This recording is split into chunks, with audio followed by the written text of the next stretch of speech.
Kinoka fail. Thank you. Since you jumped on board as our Minister for Higher Education, Research, Science and Technology and Sports, you've not waited. You've run 100 miles, and I'm just happy that you're running at pace.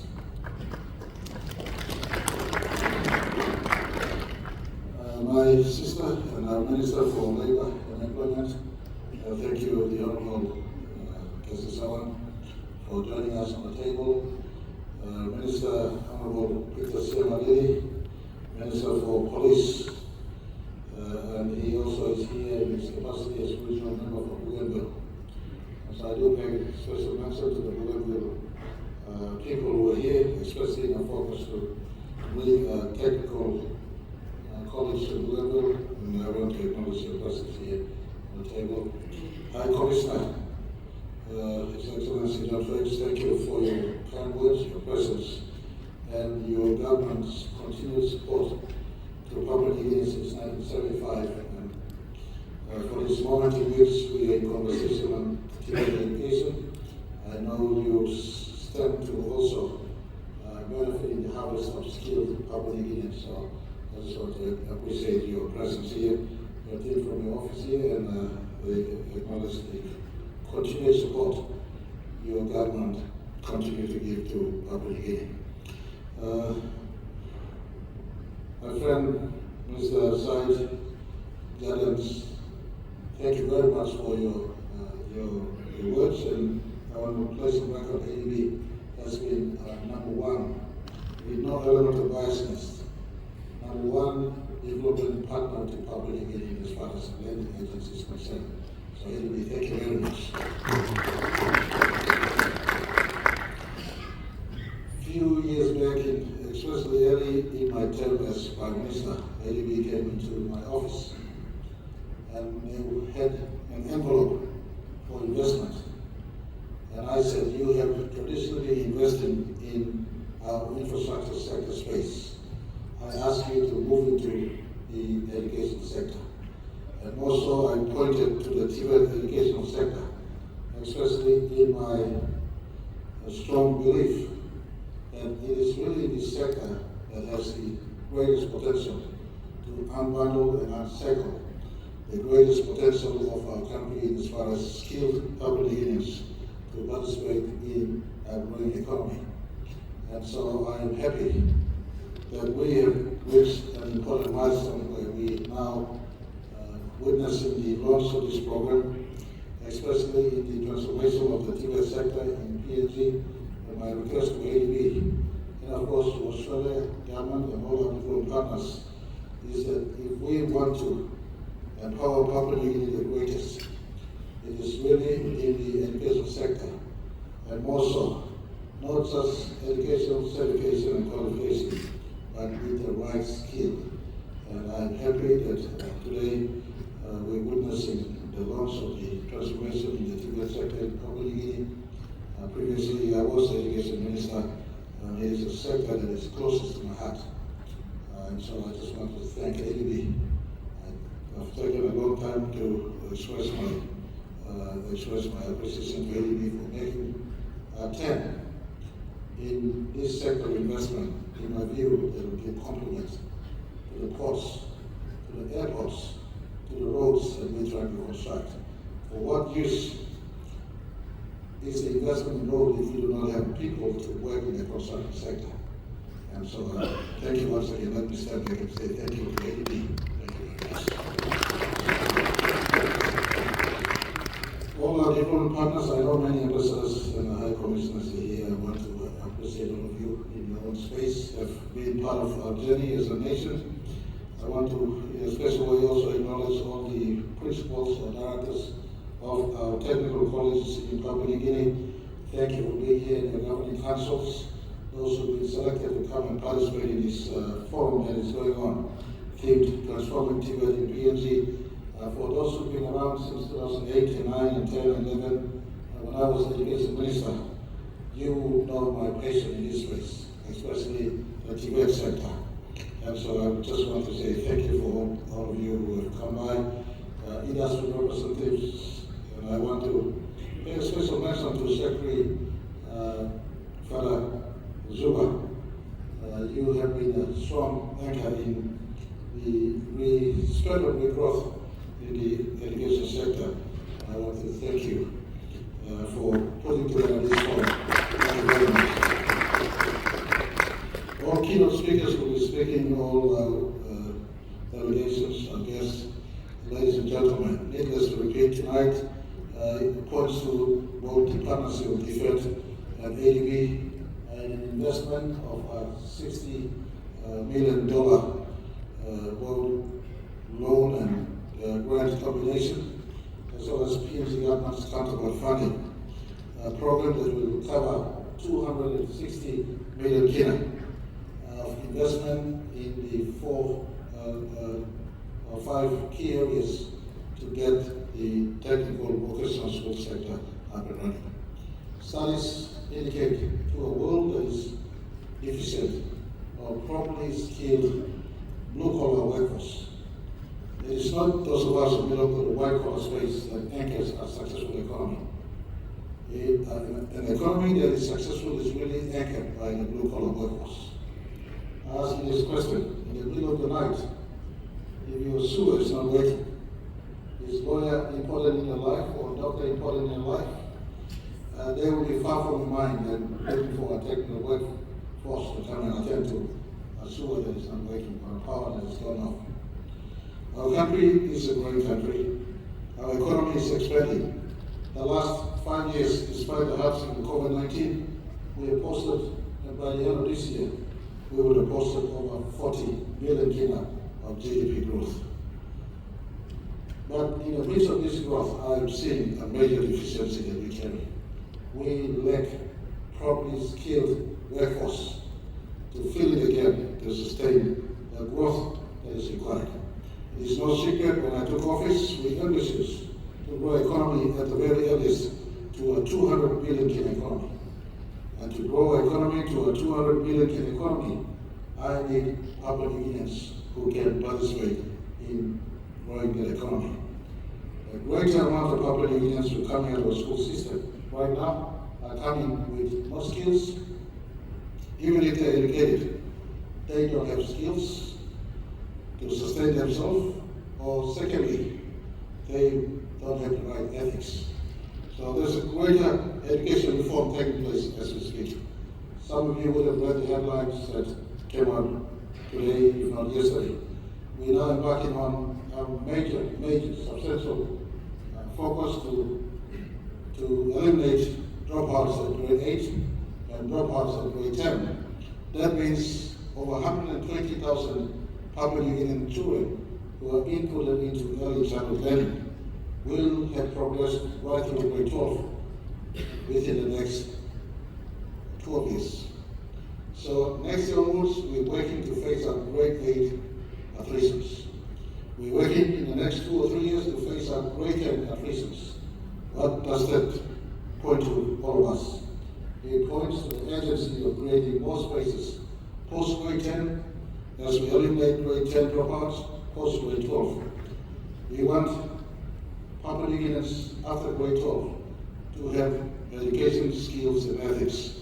As they come out of grade 12, they have choices to either streamline based on their acumen, based on their own natural propensity, to either go to TVET college that is open, or college, or universities in country or externally.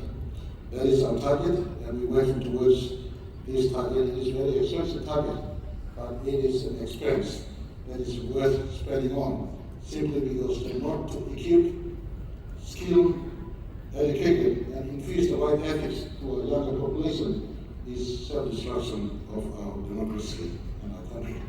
So it is a pursuit that we want to attain at all costs. And I want to appreciate this combination of partnership. 2 of our biggest partners, Australia government by far remains the biggest bilateral partner we have in our country since 1975. Thank you, Australia government. Thank you very much. ADB remains our biggest lending partner. And I say it with greatest respect to others who are in the room or in our country. ADB remains our biggest investment partner in as far as borrowing consistently and investing in relevant sectors of our economy and relevant sector of our country that will see transformation going by this process. And whilst you have been investing in hardcore infrastructure, Zaid, my friend, I wish if I have time I can go myself to Manila, to your head office, and to report and to appreciate the fact that you now shifting to investing in the higher education sector program in the education sector, because therein lies the security of my country and my people. Therein lies the security of my country and my people. I belong the last 49 years, Dr. Bobby, Dr. Clement Weiner, for instance, one of Papua New Guinea's brightest, that we produced got 16 or so patent, US patents, as a scientist himself. And my generation of Papua New Guineans, those who are white collar, and those even who are working today, belong to only less than 10%, if not 5%, if not 1% of Papua New Guinea through the natural process of selection after examinations that have found along to find ourselves some qualifications up at the top. The rest have been thrown away to the byways and sideways of this society, and no one has paid attention to it. The result of that is congestion in Port Moresby, the hustle in Lae, the bustles that are taking place in the Upper Highlands because they've been left behind. No skills, minimal education, half education, what we call education at grade 12, what we call education post-university, and this is an area where my government is focused on making substantial intervention so that they not only come out with a certificate, but the certificate has attachment to skills and ethics so they could be productive citizens in our country. We don't define employment by occupying a job designation from 5 o'clock, 7 o'clock in the morning to 5 o'clock in the afternoon, of the public servants from 8 o'clock in the morning to 4 or 6. That is not Papua New Guinea's definition of employment. My definition of employment, or Papua New Guinea's definition of employment, is engaged in productive pursuit of life. And the greatest potential untapped in our country remains in the SME sector. Fisheries, forestry, tourism, biotourism, ecotourism, biomedics. And of course, as the economy is growing, qualified tradesmen and tradeswomen to work in a growth economy. First and foremost, to anchor our own nation's growth, and second, also to supply qualified, competent Papua New Guineans who are hardworking by characteristics to economies that may need blue-collar workforce. I speak to my friends in Australia, this is not an investment that is wasted.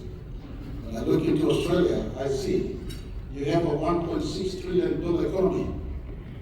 That economy needs to be sustained by a blue-collar workforce that is willing to put hard time into labor that sometimes the citizen may not want to get their hand dirty.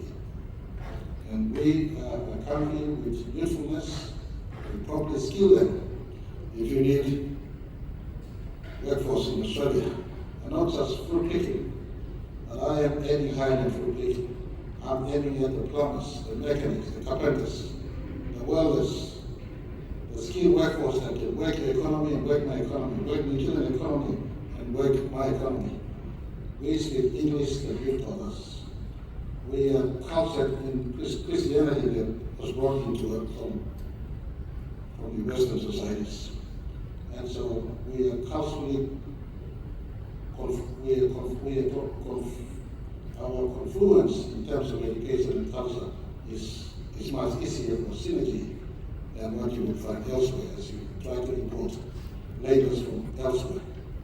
You Papua New Guineans, you can easily assimilate into the Australian workplace.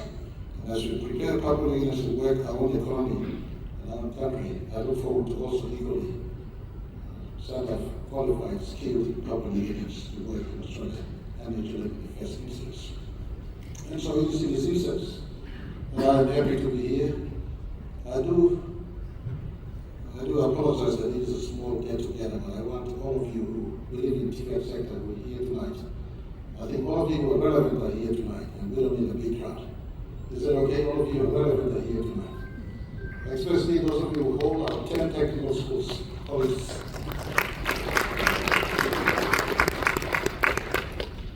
Let me see the hand of those from Moro. My friends from Moro, thank you. That's in West England. I think 11 years ago, 12 years ago, I passed through that place and I declared that to be a technical college. We will still have vocational schools yet. I want to ask all of you who are there, first and foremost, Higher Education Minister and Secretary Fana, 10 TVET colleges we have already. Our government aimed to create 20,000 new spaces at the earliest for the technical college sector. We don't need to build new campuses right away. Refurbish, revamp, and grow the 10 campuses. If these 10 campuses have a campus capacity of 2,000 students, there you go, the 10,000 is still found. Is that okay? This is mathematics. 10 colleges right now, Comtech, LATEC, Comtech, High-Tech, as well as Kokopo, Polytechnical College designation. A bridge gap between, when I was Education Minister, I did introduce this concept. Their certification in technical college, especially as they elevate to a Polytech diploma, is just a bridge away from a degree in the University of Technology.